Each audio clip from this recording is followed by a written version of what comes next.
So, a little over 2 years ago, I absolutely hated art. I disliked it with a passion, and I had never even considered having a possibility of doing anything with it in the future. So, at that point, I decided to do art for whatever reason.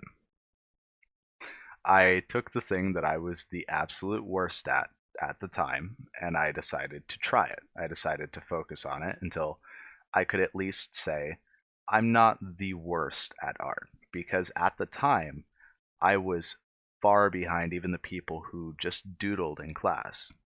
I couldn't draw stick figures, I couldn't do anything, and that was arguably embarrassing.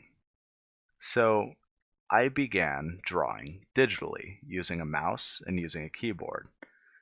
And it's been an incredible learning experience in the past 2 years. So I come from a background of programming. I come from a background of game development and design. So art was completely new to me, whereas those things had hard set rules and things that could be put together in certain ways to achieve a greater outcome. Art is the exact opposite. You study things and you work from large to small, which in essence is the exact opposite of putting together smaller words to create larger sentences and then to do something inside of a programming engine. And it's incredible because art is absolutely fascinating. It's something that I haven't seen before, and it's something that's completely new to me and that I'm enjoying exploring. So, being a programmer and coming from a background in programming has changed my outlook on art, and I see a large amount of differences between myself and artists. So, the way I approach problems, making sure that I focus on what I'm weakest at, that I repeat the studies that I do and try to learn from the construction, and I try to learn how and why things work, have significantly helped me. And I feel like that's something that a lot of artists have to learn. I came into art with an innate sense of that. However, I was lacking significantly with a whole lot of other stuff. I had no drawing experience previously. I had not even researched or looked into art in even the most minor of forms, so I was completely lost. I spent about a year just doodling, nothing entirely serious. It was something that I just sort of got acquainted with, and I was very happy with for that year. So this year has been a significant year for me. It's marked a large change in my personal life and in my activities and hobbies and where I'm placing my interest. I used to play a ton of video games.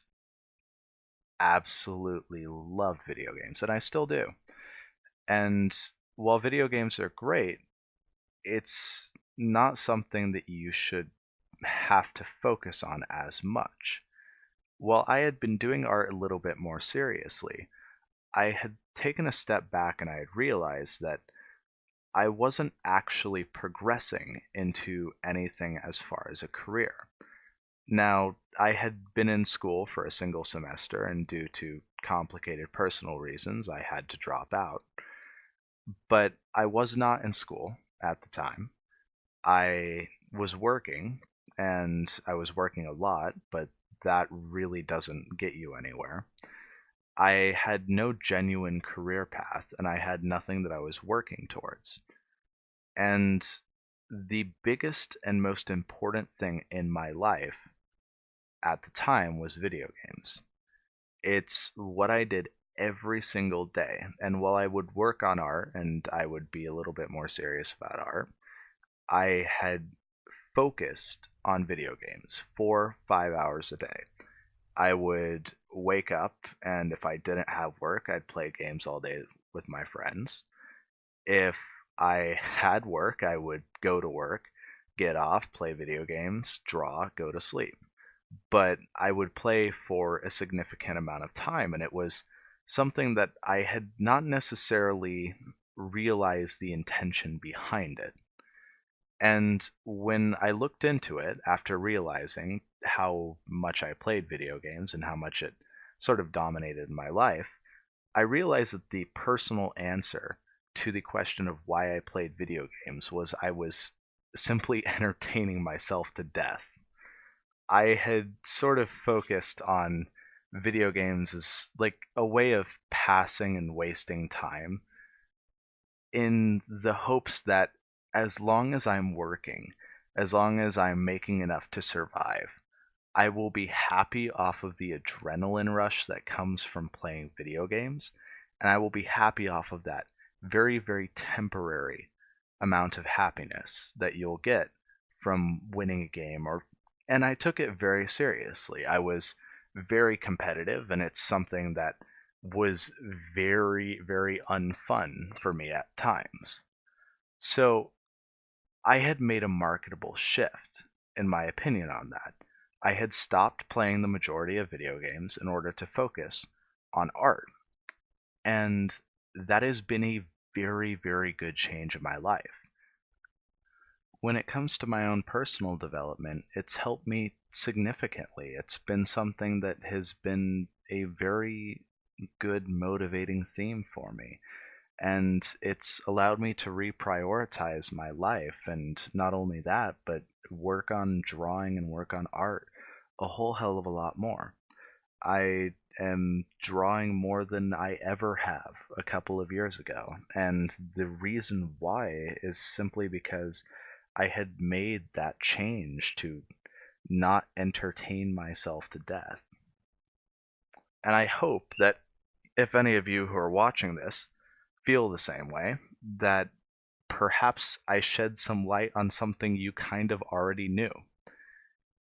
It's something that I see a lot of people try to do, is to say that I want to entertain myself for the rest of my life. And while that does provide a certain amount of temporary happiness or adrenaline rush, I find that it's generally not as good as actually having a productive hobby that you work towards instead. And while I still play video games and I still enjoy them, I don't play them nearly as much because I feel like entertainment has to have a certain place with a healthy life balance. And having that balance has helped me significantly, not only with art, but in managing my personal responsibilities as well. If this video helped you or if you feel like you can relate, go ahead and leave a comment down below. Thank you guys so much for watching, and I'll be back to producing 1 Minute to Better drawing videos sometime in the near future. I just wanted to take a little bit of time to talk about where I'm coming from.